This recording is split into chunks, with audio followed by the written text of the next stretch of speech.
ಶ್ರೀ ಗುರುಭ್ಯೋ ನಮಃ. ತತ್ಪುರುಷಾಯ ವಿದ್ಮಹೆ ದೇವಸೇನಾಯ ಧೀಮಹಿ ತನ್ನೋ ಸುಬ್ರಹ್ಮಣ್ಯ ಪ್ರಚೋದಯಾತ್. ಸ್ನೇಹಿತರಲ್ಲಿ ಪ್ರಾತಃಕಾಲದ ಶ್ರೀನಿವಾಸ್ ಗುರೂಜಿಯ ನಮಸ್ಕಾರಾದಿಗಳನ್ನು ಮಾಡ್ತಾ, ಇದನ್ನು ಮಂಗಳವಾರ 5ನೇ ತಾರೀಕು ಬರುತ್ತೆ. ದಶಮಿ ತಿಥಿ ಮೂಲ ನಕ್ಷತ್ರ ಬರುತ್ತೆ. ಇದನ್ನು ಈ ಕೊಟ್ಟೂರು ಬಸವೇಶ್ವರ ವ್ರತ ಆಗುವಂತಹ ಅತ್ಯಂತ ಪ್ರಶಸ್ತದಾಯಕ ಸುಬ್ರಹ್ಮಣ್ಯ ಸ್ವಾಮಿ ದೇವಸ್ಥಾನ ಎಲ್ಲೇ ಸಿಕ್ಕರೂ ಇವತ್ತೊಂದು ಪ್ರಾರ್ಥನೆ ಮಾಡ್ಕೊಳ್ಳಿ. ಬಸವಣ್ಣ ನಿಮಗೆಲ್ಲರೂ ಕಂಡಾಗ ಅವ್ರಿಗೊಂದು ಪ್ರಾರ್ಥನೆ ಮಾಡ್ಕೊಳ್ಳಿ. ಇದನ್ನು ನೋಡಿ, ಮೇಷರಾಶಿಯವರಿಗೆ ಒಂದು ರೀತಿಯಾದಂತಹ ದೈವತಾ ಭಾವನೆಗಳು ಅವರಿಗೆ ಸೃಷ್ಟಿಯಾಗುತ್ತೆ. ಎಲ್ಲಾದರೂ ಒಂದು ದೇವಸ್ಥಾನಕ್ಕೆ ಹೋಗೋಣ, ಎಲ್ಲಾದರೂ ಹೊರಗಡೆ ಒಂದು ಸ್ವಲ್ಪ ಕಾಲ ಕಳೆಯೋಣ, ಸ್ವಲ್ಪ ಕೆಲಸಕ್ಕೆ ವಿಶ್ರಾಂತಿ ಕೊಡೋಣ ಅನ್ನುವಂತಹ ವಾತಾವರಣಗಳು. ಯಾರೋ ಸ್ನೇಹಿತರು ಸಿಕ್ಕಿದ್ರೆ ಅವ್ರ ಜೊತೆ ಸ್ವಲ್ಪ ಕಾಲ ಕಳೀತಾರೆ. ಸ್ವಲ್ಪ ಹೊರಗಡೆ ಎಲ್ಲಾದರೂ ಒಂಚೂರು ಸುತ್ತಾಡೋಕ್ಕೆ ಹೋಗೋಣ, ಸ್ವಲ್ಪ ವಿಶ್ರಾಂತಿ ಪಡೆಯೋಣ, ಯಾವುದಾದ್ರೂ ಒಂದು ಹೋಟೆಲ್ಗೆ ಹೋಗಿ ಒಂದು 10 ನಿಮಿಷ ಕೂತ್ಕೊಂಡು ಕಾಫಿ ಗೀಫಿ ತಿಂಡಿ ತಿಂದು ಅವ್ರ ಜೊತೆ ಸ್ವಲ್ಪ ವ್ಯವಹಾರಗಳನ್ನು ಅವಲೋಕನವನ್ನು ಮಾಡೋಣ ಅಂತಹ ವಾತಾವರಣಗಳು ಮೇಷರಾಶಿಯವರಿಗೆ ಬರುತ್ತೆ. ಮೇಷರಾಶಿಯವರು ಕುಜನ ಪ್ರಾರ್ಥನೆ ಅಂದರೆ ಸುಬ್ರಹ್ಮಣ್ಯ ಪ್ರಾರ್ಥನೆಯನ್ನು ಮಾಡಬೇಕು. ಯಾಕಂದರೆ ಅವರಿಗೆ ಅಧಿಪತಿಯಾದಂಥವನು ಕುಜಗ್ರಹ. ನಂತರದಲ್ಲಿ ವೃಷಭ ರಾಶಿಯವರಿಗೆ ಹಣಕಾಸಿನ ಅನುಕೂಲತೆಗಳು,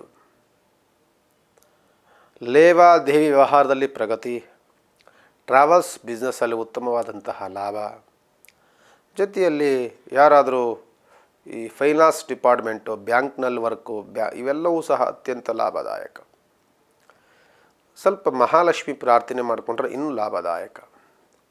ಮಿಥುನ ರಾಶಿಯವರಿಗೆ ಯಥಾತಿಥಿ ಬಿಸ್ನೆಸ್ಸಲ್ಲಿ ಉತ್ತಮವಾದಂಥ ಬೆಳವಣಿಗೆ, ಹೊಸ ಹೊಸ ಪ್ರಾಜೆಕ್ಟ್ಗಳು ಸಿಗುವಂಥದ್ದು, ಹೊಸ ಹೊಸ ಕೆಲಸಗಳ ಆಗಮನವಾಗುವಂಥದ್ದು. ಯಾರಾದರೂ ಚಿತ್ರ ನಿರ್ದೇಶಕರು, ಚಿತ್ರ ಕಲಾವಿದರಿದ್ದರೆ ಉತ್ತಮವಾದಂತಹ ಕಥೆಗಳು ನಿಮ್ಮ ತಲೆಯಲ್ಲಿ ಮೂಡುತ್ತೆ. ಉತ್ತಮವಾದಂತಹ ಭವಿಷ್ಯ ನಿಮಗೆ ರೂಪಿಸ್ಕೊಳ್ಳುವಂತಹ ವಾತಾವರಣಗಳು ಸಿಗುತ್ತೆ ಅಂತ ಹೇಳ್ಬೋದು. ಜೊತೆಯಲ್ಲಿ ಬಿಸ್ನೆಸ್ವರೆಗೂ ತುಂಬ ಚೆನ್ನಾಗಿದೆ, ಅಗ್ರಿಕಲ್ಚರ್ಗೂ ತುಂಬ ಚೆನ್ನಾಗಿರುತ್ತೆ. ಕರ್ಕಾಟಕ ರಾಶಿಯವರಿಗೆ ಕೋಪವು ಶಮನವಾಗಿದೆ, ಆರೋಗ್ಯದಲ್ಲಿ ಚೇತರಿಕೆ ಇದೆ, ಶುಭ ಕಾರ್ಯಗಳ ಚಿಂತನೆ ಆಗ್ತಾಯಿದೆ. ಜೊತೆಯಲ್ಲಿ ನಿಮಗೆ ಸಹಕಾರ ಸಹಯೋಗ ಸಿಗುವಂತಹ ವಾತಾವರಣ ಇದೆ. ಕೋರ್ಟು ಕಚೇರಿಗಳಿದ್ದರೆ ಸ್ವಲ್ಪ ಅಪಜಯದ ವಾತಾವರಣ. ಜೊತೆಯಲ್ಲಿ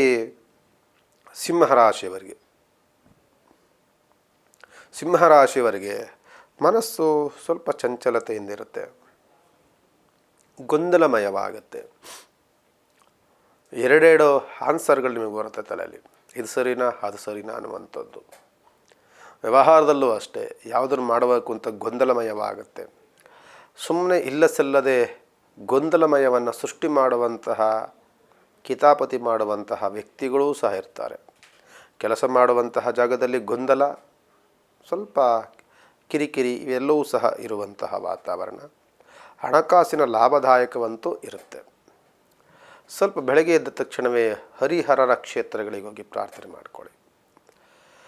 ಕನ್ಯಾ ರಾಶಿಯವರಿಗೆ ಆರೋಗ್ಯದಲ್ಲಿ ವೃದ್ಧಿ ಆಗ್ತಾ ಇದೆ, ಮನಸ್ಸಿನ ಸ್ಥಿತಿಯಲ್ಲಿ ಉತ್ತಮವಾದಂತಹ ಬೆಳವಣಿಗೆ ಆಗ್ತಿದೆ, ಕೆಲಸ ಕಾರ್ಯಗಳಲ್ಲಿ ಪ್ರಗತಿಯನ್ನು ಕಾಣ್ತಾ ಇದ್ದೀರಿ, ಹಣಕಾಸಿನ ಹೂಡಿಕೆಯಲ್ಲಿ ಅನುಕೂಲವಾಗ್ತಾ ಇದೆ, ಉತ್ತಮವಾದಂತಹ ಲಾಭದಾಯಕ ಮತ್ತು ಬೆಳವಣಿಗೆ ಆಗ್ತಿರುವಂಥದ್ದು ಕನ್ಯಾ ರಾಶಿಯವರಿಗೆ ಆಗ್ತಿದೆ.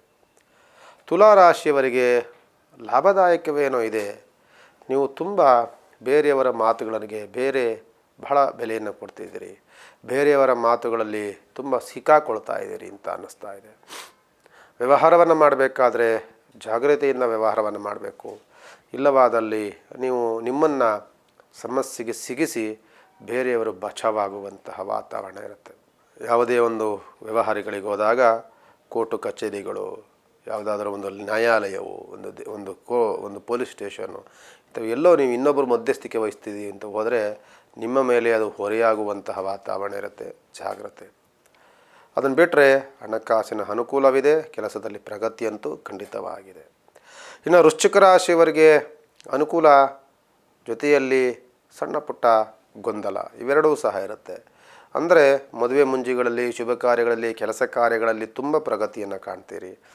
ಎಲ್ಲ ಅನುಕೂಲತೆಗಳು ಇದ್ದರೂ ಎಲ್ಲಿ ಗೊಂದಲ ಅಂತಂದರೆ ನಿಮ್ಮ ಹೇಳಿಕೆಯನ್ನು ನೋಡಿ ಸಹಿಸಲಾಗದಂತಹ ನಿಮ್ಮ ಬಂಧುಗಳು, ನಿಮ್ಮ ಸ್ನೇಹಿತರಿರ್ತಾರೆ. ಜಾಗ್ರತೆ. ಕೆಲಸ ಮಾಡುವಂತಹ ಜಾಗದಲ್ಲಿ ಊಹಾಪೋಹಗಳನ್ನು ಹರಡ್ತಾರೆ, ನಿಮ್ಮ ಬಗ್ಗೆ ಇಲ್ಲ ಸಲ್ಲದ ಅಪವಾದಗಳನ್ನು ಹಬ್ಬಿಸ್ತಾರೆ. ಜಾಗ್ರತೆ.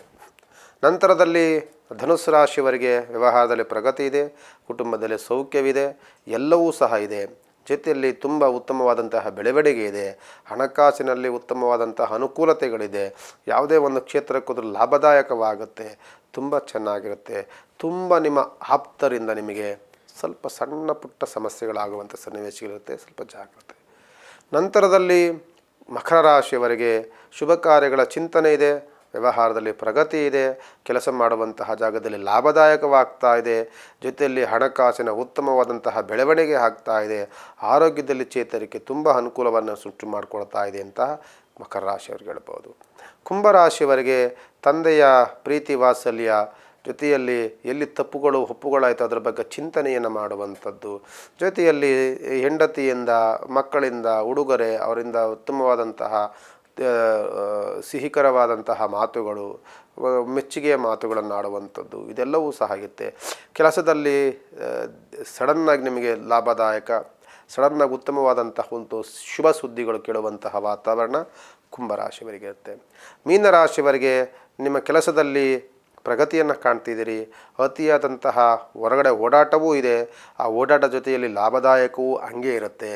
ಜೊತೆಯಲ್ಲಿ ತಂದೆಯ ಪಿತ್ರಾರ್ಜಿತ ಸತ್ಯದಲ್ಲಿ ಕಿರಿಕಿರಿ ಆಗುತ್ತೆ, ದಾಯಾದಿಗಳಲ್ಲಿ ಸಣ್ಣ ಪುಟ್ಟ ಕಲಹಗಳೂ ಆಗುತ್ತೆ, ಮನಸ್ತಾಪಗಳಾಗುತ್ತೆ, ಬೇಸರವಾಗುತ್ತೆ, ಕುಟುಂಬದಲ್ಲಿ ಗೊಂದಲಮಯ ವಾತಾವರಣವಂತೂ ಸೃಷ್ಟಿಯಾಗುತ್ತೆ. ಜಾಗ್ರತೆಯನ್ನು ವಹಿಸಿ ಅಂತ ಮೀನರಾಶಿಯವರಿಗೆ ಹೇಳ್ತಾ ಇದನ್ನು ವಿಶೇಷವಾದಂತಹ ಕಾರ್ಯಕ್ರಮ ಮಂಗಳವಾರದ ಕಾರ್ಯಕ್ರಮ ಮುಕ್ತಾಯ ಮಾಡ್ತೇವೆ. ನಾಳೆಯ ದಿನ ಬುಧವಾರ 6ನೇ ತಾರೀಕು ಏಕಾದಶಿ, ಪೂರ್ವಾಷಾಢ ನಕ್ಷತ್ರ ತುಂಬ ಚೆನ್ನಾಗಿರುತ್ತೆ. ನಾಳೆ ದಿನಕ್ಕೆ ಏನು ತೊಂದರೆ ಇಲ್ಲ, ಎಲ್ಲ ಶುಭ ಕಾರ್ಯಗಳನ್ನು ಮಾಡ್ಕೊಳ್ಬೋದು ಅಂತ ಹೇಳ್ತಾ ನಾಳೆ ದಿನ ಭೇಟಿ ಮಾಡೋಣ. ಇವತ್ತಿನ ಕಾರ್ಯಕ್ರಮಕ್ಕೆ ಮಂಗಳವನ್ನಾಡೋಣ. ನಮಸ್ಕಾರ.